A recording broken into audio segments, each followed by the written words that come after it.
same kinds of energy and turnout in all quarters of our neighborhoods and communities as we saw when I was running. Now, I also want to say that that seems to be more pronounced with the brothers. Oh, man. More pronounced with the brothers. Yes. That was former President Barack Hussein Obama Jr. once again doing what he does best, which is lecturing the hell out of black people, particularly black men, about how inadequate we are. Essentially saying that there is a low turnout in the black community, particularly from black men, because we are not feeling the idea of having a female president. Once again, Barack Obama emerges from his cave only during election season. We don't see him no other time. Except for maybe when it's time to make some money off Netflix or write a book I guarantee you all the hood folks on the south side of Chicago, the people at Alt-Geld Gardens, ain't seeing Barack Obama regularly to help improve their lives. He's actually gentrifying black neighborhoods in Chicago as we speak so he can put his library in Chicago, and a lot of black people are being forced out of that community. And so now he's here. Once again, the mulatto messiah is here to lecture us about how we are failing the Democratic Party. Because as we all know, the Democratic Party cannot fail. It can only be failed. Yes. So what Barack Obama is ignoring, I mean, there's a lot of things he's ignoring with this, with that statement. First of all, he's ignoring that Hillary Clinton, a white woman, because you know she's white. She uses the H. White woman did better with black men than Joe Biden did. So if we were so sexist and just not feeling the concept of having a woman as president, why did more black people and more black men particularly vote for Hillary Clinton than vote for Joseph Robinette Biden, who's our current president?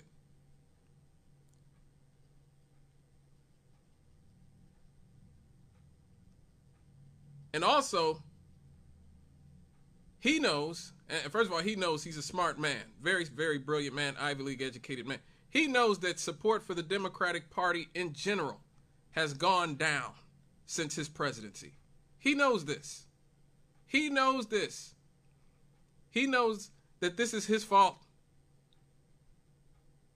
He knows that on a large scale, this is his fault. But he is an egomaniac.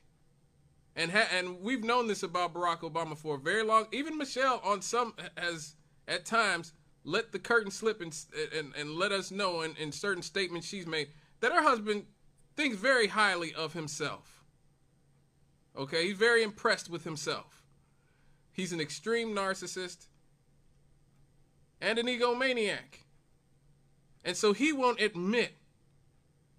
not admit that it is he who is the reason that the Democrats are hemorrhaging black support, particularly support from black men, because black people were absolutely disappointed in the 8 years of Obama. The black community in this country got poor. We got poor during his administration. Black wealth dwindled during the Obama administration. Black home ownership dwindled during the Obama administration. And yet all this man did was lecture us about not feeding our kids Popeye's chicken for breakfast. He told us to pull up our pants and said we need to stop wearing gold chains. We don't need a knot of gold chains and women to be a man. Who does he know? Like, is his idea of a black man Mr. T? His idea of a black man is apparently 1982 Mr. T. I pity the fool. Don't feed his kid fried chicken for breakfast.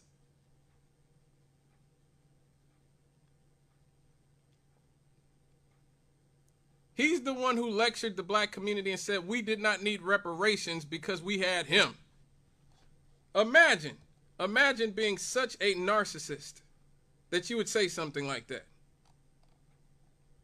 That 400 years of warfare against our community, chattel slavery, the black codes, Jim Crow, countless pogroms, massacres all over this country that destroyed whole black towns, whole black cities, whole black communities, redlining, and a two-tiered legal system of mass incarceration that was specifically aimed at black men, particularly. Let's just be real. Most of the people being lynched, legally or otherwise, were black men.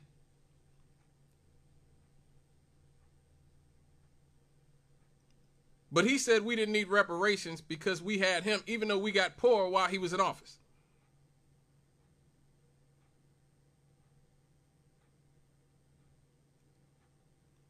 He, as an African man, and he's much closer to the continent than all of us are. We are watered down black people, okay? My people come from Mississippi and Alabama and Louisiana and Arkansas, as far as I know, okay? His father actually came from the motherland, actually came from Kenya. And what did Barack Obama do? He destroyed the African country with the highest living standard, deposed its leader, Muammar Gaddafi, because Muammar Gaddafi dared to try to unite all the African states under a gold dinar that would cut the United States and Western Europe and the European imperialists out of cheap oil and gas. And so Muammar Gaddafi had to go.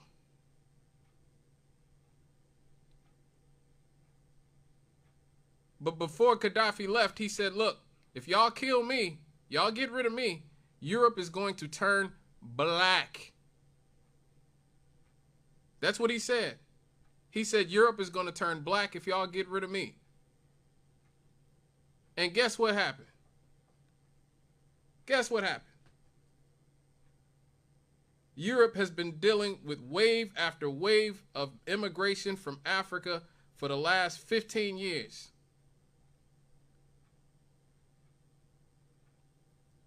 And whose fault is that? Muammar Gaddafi was protecting black people in Africa from the racist Arab slave traders. As soon as Barack Obama and NATO deposed Gaddafi,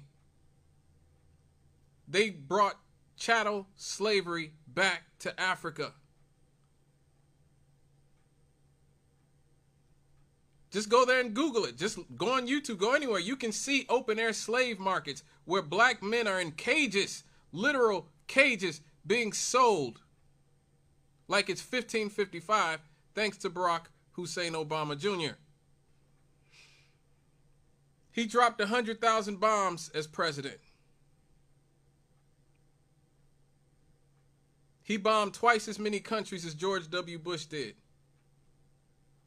Doubled the amount of wars that George Bush had started. Stanford University did a study and found his drone strikes killed the wrong people 90% of the time.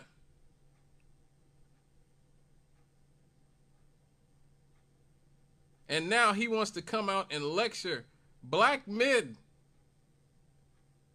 about how we're not feeling Kamala Harris, a woman who spent her entire life mass incarcerating us here and helping the legal system lynch us here, why we are not supporting her. And don't get, regardless, she's going to at least get 70% of the black male vote, which will be more than any other group of men by far. At worst, she's going to get 75% of the black male vote. At worst. At worst. I mean, she didn't get my vote. You guys know I hate both parties. I think both of them are toxic and we need to overthrow the two-party duopoly of the two parties. But she's going to get most of y'all vote. 70, 80%, somewhere in that range. And that's not enough.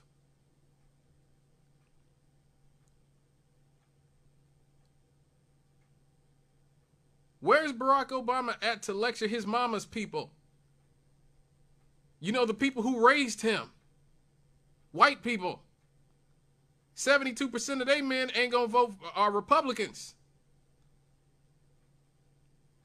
Majority of white men gonna vote for Trump. Why don't he go talk to his uncles and cousins? He's closer to them than he is to us.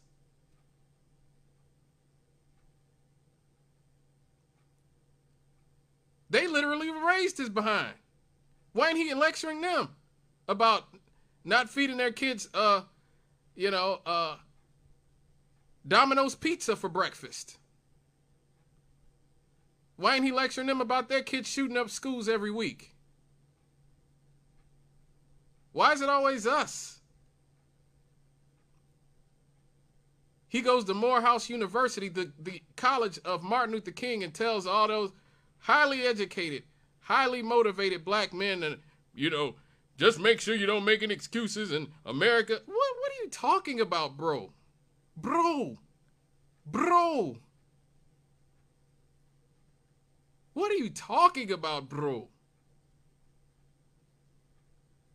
Morehouse University been turning out some of the best doctors, lawyers, teachers, business people for hundreds of years now, bro. Long before anybody ever knew you were around. You gonna lecture the guys at Morehouse University? Morehouse? Those are the people you lecture?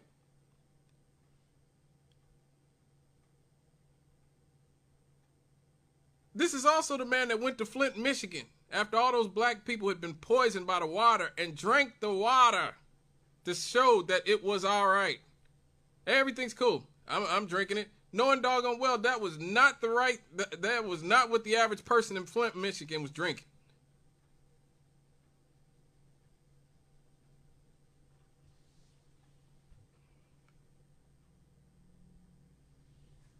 And so, again, the Democratic Party is freaking out because so many of us have left the plantation. We refuse to just bow our heads and vote for who they tell us to.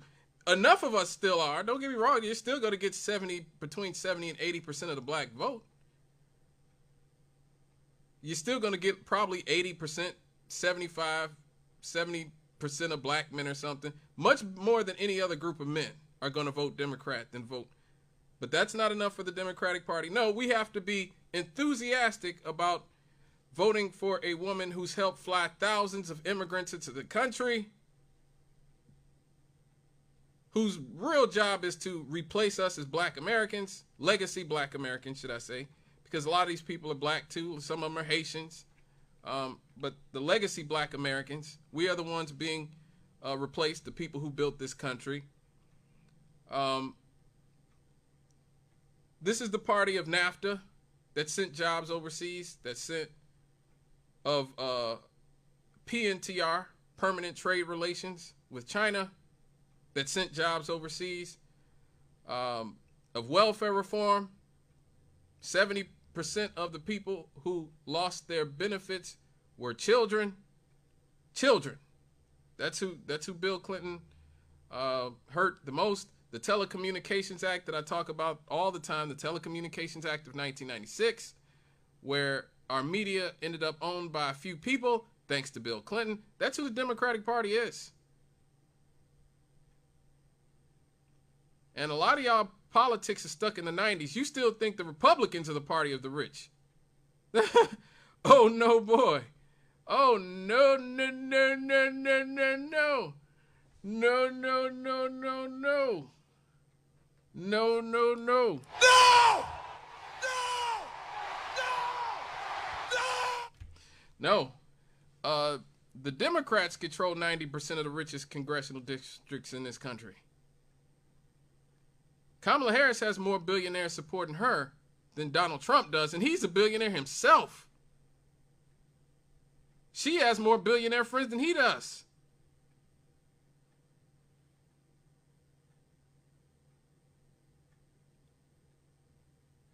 And so now Kamala Harris has, well, before that, let me just say this. I want to say, I always talk about this woman on this show a lot.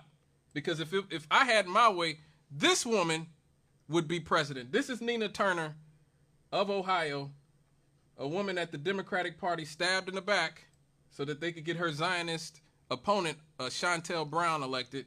But this is what she had to say about Barack Obama talking down to black men. I love this. Why are black men being lectured to? Why are black men being belittled in ways that no other voting group? A tour of media to appeal to men. They need to appeal to the needs of the voters. And so when I was a delegate for President Obama in both of his elections in Ohio, right now the vice president is down 11 points in Ohio, even though I fully expect President Trump to take Ohio as he did twice, but to be down 11 points compared to President Biden, that is a problem. But this other issue I want to bring up is a problem too. Why are black men being lectured to? Why are black men being belittled in ways that no other voting group? Now, a lot of love for former President Obama, but for him to single out black men is wrong. And some of the black men that I have talked to have their reasons why they want to vote a different way. And even if some of us may not like that, we have to respect it. So unless President Barack Obama is going to go out and lecture every other group of men from other identity groups, my message for Democrats is don't bring it here to black men who, by and large, don't vote much differently from black women. And why, as a politician, we should be trying to get all voters to vote. And hopefully there are a few good men out there who do care about the stripping away of some of women's bodily autonomy. But this is wrong for President Obama. It is a wrong course for the Harris-Waltz campaign to lay at the feet of black men when they have their reasons. In 2020, the vice president was labeled a cop, as we know. But do you think, sorry to interrupt you, Nina, but do you think he's right? That one of the reasons is because they don't like the idea of a woman. It might be some listen, black men are socialized in the same society as any other man. So yes, is misogyny maybe a part of it? But again, is President Obama and is the Harris-Waltz campaign going to lecture other male groups in the same way that they're lecturing black? Boom. There you go. I let a black woman, a real black woman, an actual black woman, legacy black American woman like Nina Turner deal with Barack Obama, though I still say I would challenge her on the fact that, once again, Hillary Clinton did a lot better than Joe Biden. If it is solely because she is a woman that we have a problem with Kamala Harris, then why did black men vote for Hillary Clinton at a much higher clip than Joe Biden? It is that simple. So even then, I agree with 95% of what she said there. But she is absolutely right. Now, Kamala, after all this criticism about her ignoring us as black men and the Democrats being the party of black women and sassy black men, you know, not the sassy limp wrist black men, she released a plan that's specifically supposed to be for us as black men. And basically the plan is weed, crypto, and business loans for $20,000.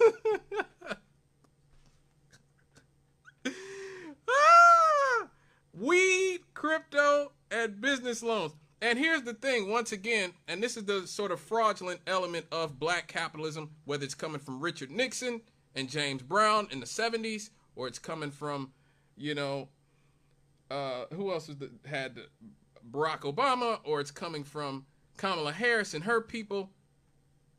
Okay, the entire system of capitalism is based on exploiting black people, particularly black men. You don't believe me? Go look at the margins for these prison companies, the prison industrial complex. Look how much money they make off of incarcerating us and imprisoning us.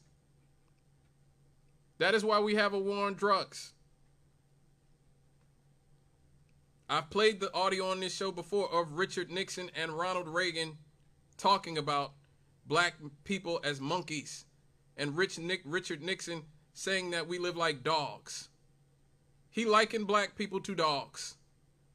That's the man who started the war on drugs.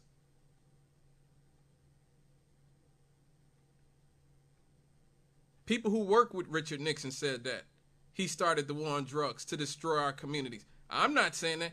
John Ehrlichman, who worked with the man, said it.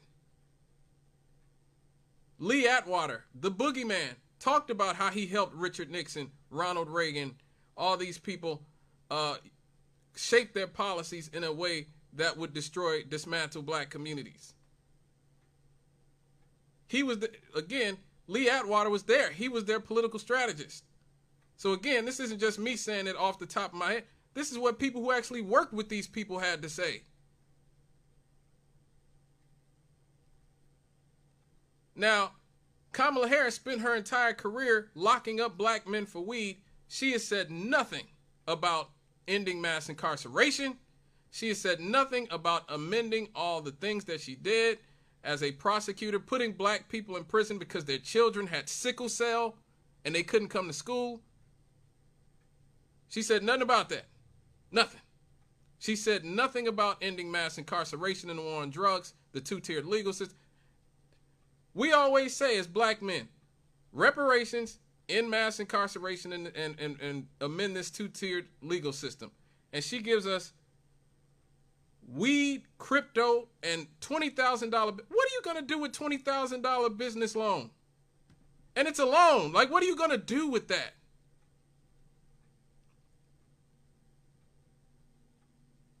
Just to give you some background on how much it cost, and let's just say the blackest city in America currently, Detroit, Michigan. I believe it's Detroit. After Gary, it went to Detroit, and for a while there. But let's just say you were in Detroit. In Michigan, it will cost you $300,000 for a marijuana dispensary. $300,000.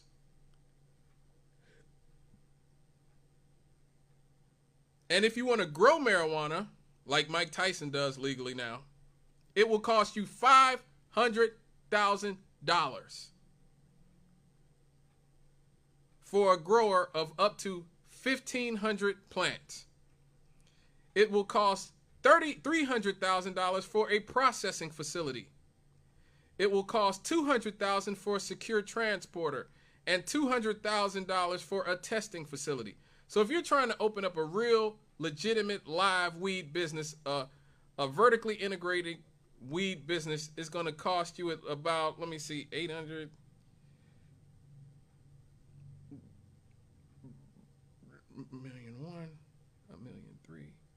$1.5 million. It's going to cost you about $1.5 million. What is a $20,000 business loan going to do? This was a throw off as, okay, black men, y'all complaining, y'all crying, and we not doing good in the polls with you guys, or Arabs or Latino men. So here goes something, anything, just take it. And then they send their surrogates out there, all their sassy black dudes who switch when they walk, and Barack Obama, who I've heard some things about myself. I ain't gonna say it because I don't have any proof, but I'm just saying, out there to browbeat us and say, you should just be happy with that. You should just be happy.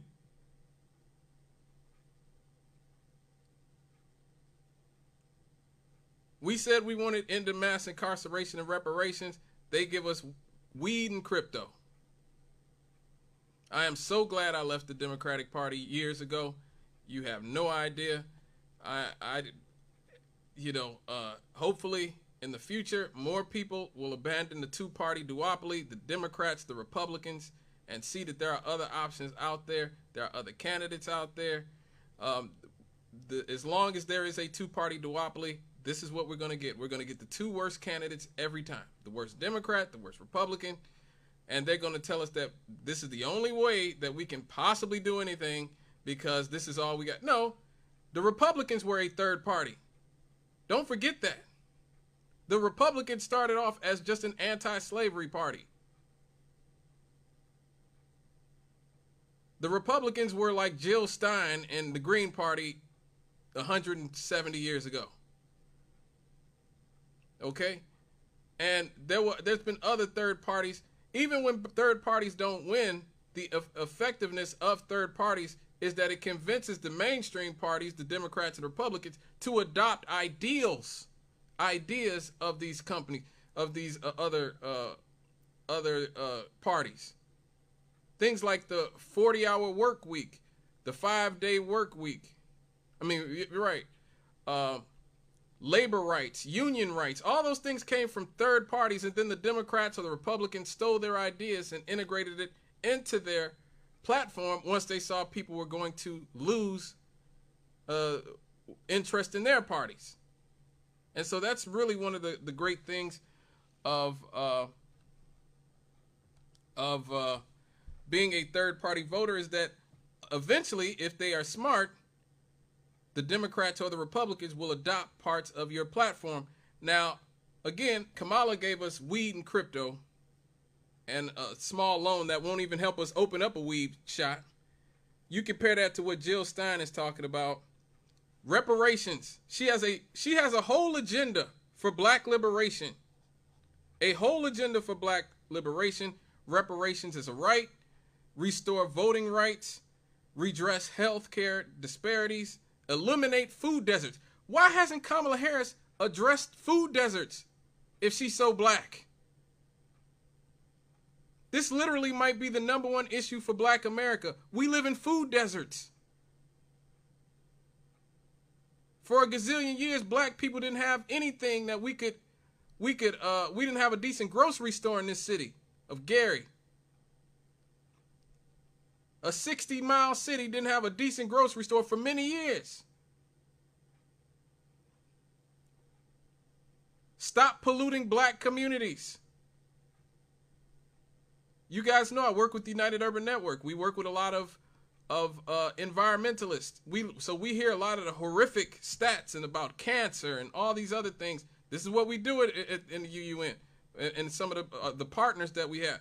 We've had to hear about all kinds of cancer deaths of 2-year-old girls with uterine cancer. How is that happening? How does a 2-year-old get uterine cancer? You live in a city like Gary, or East Chicago, or Hammond, or in this area where there's constant pollution. Justice for black farmers. As I've talked about before, black people lost 96% of our farmland during the 20th century. Why is Kamala not addressing that? Stop cop cities. There are cop cities where the police are being trained to be even more fascistic in their treatment of black communities, popping up all over the place. Kamala Harris, I'm sure, as a former cop, would probably agree with that. Community control of police. What happened to the George Floyd Justice and Policing Act? She has not addressed this whatsoever. Ban white nationalists from the police. Invest in HBCUs. Justice for Cancer Alley. That would affect some people like us in Gary, where we are a cancer alley. And reinvest from policing in prisons to community building programs. Folks,